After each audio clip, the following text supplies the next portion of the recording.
All India मजलिस इत्तेहादुल मुस्लिमीन के राष्ट्रीय अध्यक्ष बैरिस्टर सौद्दीन ओवैसी उत्तर प्रदेश के संभल में आज इस वक्त की बड़ी खबर आपको हम बता रहे हैं। असमोली विधानसभा में अपना सम्मेलन को संबोधित करेंगे। मजलिस इत्तेहादुल मुस्लिमीन के राष्ट्रीय अध्यक्ष बैरिस्टर सौद्दीन ओवैसी साहब का कल भी उत्तर प्रदेश दौरा है और कल बरेली में वो अपना जनसभा को संबोधित करेंगे। बताते चले कि 9 जनवरी को प्रयागराज का उनका सभा होना है और 10 जनवरी को फारुखाबाद का होना है। फिलहाल जो है आज मजलिस के राष्ट्रीय अध्यक्ष बैरिस्टर सौद्दीन ओवैसी साहब संभल में है और संभल के असमोली विधानसभा में संबोधित कर रहे हैं। आप आने वाले विधानसभा में मजलिस के उम्मीदवार को कामयाब करिए। जो ये रेलवे स्टेशन के पास जमीन है, मजलिस का विधायक कामयाब होगा तो मैं आपसे वादा कर रहा हूं कि उस जमीन पर इंशाअल्लाह ताला स्पोर्ट्स का स्टेडियम मजलिस का विधायक होगा। आप मजलिस के उम्मीदवार को कामयाब करिए। ये जो डिंगरपुर की रोड है इंशाअल्लाह ताला वो भी बनेगी इंशाअल्लाह ताला। आपके विधायक साहब को तो प्लाटिंग और जमीन बेचने से भी खुशी में है वो बेचारे। माशाअल्लाह जमीन बेचने में माहिर है, माशाअल्लाह प्लाटिंग करने में तो उनका कोई सानी नहीं है।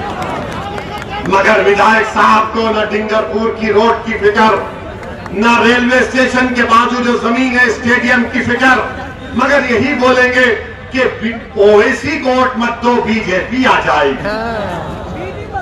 मेरे अजीज दोस्तों, जब बच्चा छोटा रहता है ना तो लोग बोलते सो जाओ वरना वो आ जाएगा, ये आ जाएगा। अखिलेश जी, मैं आपसे कह रहा हूं बच्चा बहुत बड़ा हो चुका है। बच्चा मर्द बन चुका है। अब बच्चा सिवाय अल्लाह के किसी से नहीं डरता। अब बच्चा अपने फैसले खुद कर सकता है। अब बच्चे में सोच पैदा हो चुकी है कि जब आपको वोट डालने से आपकी जात और बिरादरी मजबूत होती है तो फिर 19% मुसलमान क्यों मजबूत नहीं होगा। मेरे अजीज दोस्तों और बुजुर्गों, इन बातों पर आपको गौर करना है।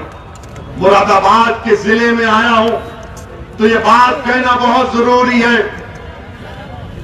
कि मजलिस पर इल्जाम लगाते हैं फिरका परस्ती का, मगर बताओ समाजवादी बहुजन समाज पार्टी और कांग्रेस के लोगों,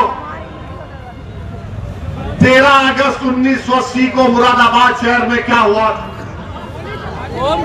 13 अगस्त 1980 मुरादाबाद शहर में ईद के दिन पीएसी की पुलिस ने 300 मुसलमानों को गोली मारकर कत्ल कर दिया। 300 थे। अच्छा, आप ये भी एक मजाक है कि अभी टीवी पर किसी ने मुझे बताया कि योगी आदित्यनाथ राहुल गांधी के बारे में कह रहे हैं कि राहुल गांधी, जरा रुक जाइए भाई, जरा एक मिनट। राहुल गांधी के बारे में यह कहा कि वो किसी मंदिर में गए तो उनको बैठना बराबर नहीं आया। मैं योगी आदित्यनाथ से कह रहा हूं, नरेंद्र मोदी जी से कह रहा हूं, अमित शाह से कह रहा हूं, राहुल गांधी से कह रहा हूं, अखिलेश यादव से कह रहा हूं, आप पांचों एक जगह बैठकर आप अपने दरमियान में तय कर लो कि इन सबसे बड़ा हिंदू कौन है। आप पांचों एक जगह बैठ जाओ और बैठकर कहो कि हम में से सबसे बड़ा हिंदू कौन है। राहुल गांधी हिंदू और हिंदुत्ववादी की बात करते हैं, बीजेपी हिंदुत्व की बात करती है। अच्छा बाबा, ये तो बताओ जो मंदिर को नहीं जाता उसका क्या होगा? जो मंदिर को नहीं जाता, नहीं जाते क्योंकि संविधान में इजाजत है। संविधान तो यह भी कहता है कि अगर तुम किसी अल्लाह को भी नहीं मानते तो तुम भारत के नागरिक हो। मगर यही पैदा कर दिया जा रहा है। झगड़ा पूरा यह है कि सबसे बड़ा हिंदू कौन है। कोई विकास की बात नहीं। ये टीवी वाले खामखा बाइपोलर, कोई बाइपोलर नहीं है। बाइपोलर। और ये सेकुलर लिबरल लोग, तुमको अल्लाह ने आंखें दी, दिमाग दिया, सोचते क्यों नहीं हो? तुम क्यों धोखा दे रहे हो मुसलमानों को? क्या तुम ये क्यों नहीं कह देते कि रात बड़ी लंबी अंधेरी रहने वाली?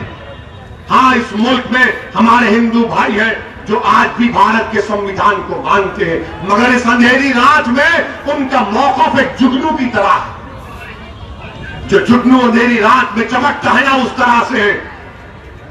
मैं ये नहीं कह रहा हूं, बल्कि एक सर्वे हुआ, उस सर्वे में कहा गया, CSGS का सर्वे, कि 44% मुस्लिम नौजवानों ने कहा कि उनके गैर मुस्लिम दोस्त उनसे भेदभाव करते हैं।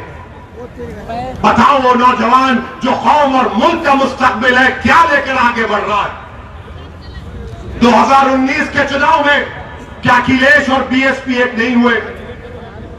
दोनों एक होकर लड़े, 75% मुसलमानों ने वोट दिया। बताओ फिर कहां बीजेपी क्यों इतना जीत गई? इसका कोई जवाब नहीं है, मगर ये अपने आप को सेक्युलर और लिबरल कहने वाले लोग जो हर टीवी चैनल पर बैठ जाते हैं, इनको एक लिफाफा मिलता है, उस पर शुरू हो जाते। जब हम मुसलमानों की हिस्सेदारी की बात करते हैं तो इनको लगता है कि MIM पार्टी लड़ाने की बात कर रही है। मैं लड़ाने की नहीं, मैं जोड़ने की बात कर रहा हूं। मुझे मेरा हिस्सा मिलेगा, जैसा कि ब्राह्मणों को मिला, ठाकुरों को मिला, यादवों को मिला, कुर्मियों को मिला, वाघेलों को मिला, राजभरों को मिला, निषाद को मिल रहा है। बताओ फिर मुसलमान को क्यों नहीं मिलेगा? और मुसलमानों का प्रॉब्लम यह है कि इलेक्शन लड़ने के लिए जो लोग आते हैं वो बड़े दौलतमंद होते हैं। वो जब जीत भी जाते हैं तो उनको मुसलमानों से मतलब नहीं रहता, उनको अखिलेश की नाराजगी से मतलब रहता है, उनको बहन जी की नाराजगी से मतलब रहता है, उनको राहुल गांधी के आगे चापलूसी करने से मतलब रहता है। बीजेपी के पास तो खैर वो कभी मुसलमान को टिकट भी नहीं देंगे, क्योंकि बीजेपी के 300 MP में एक भी मुसलमान MP नहीं। मेरे अजीज दोस्तों और बुजुर्गों, ये मेरी आपसे गुजारिश है कि आप मुत्तहदा तौर पर अपने वोट का इस्तेमाल करिए। मजलिस का जो उम्मीदवार होगा, आप उसके हक में दुआ करिए, उसको कामयाब करिए, अपने वोट से कुंदरकी में अपने विधायक को बनाइए।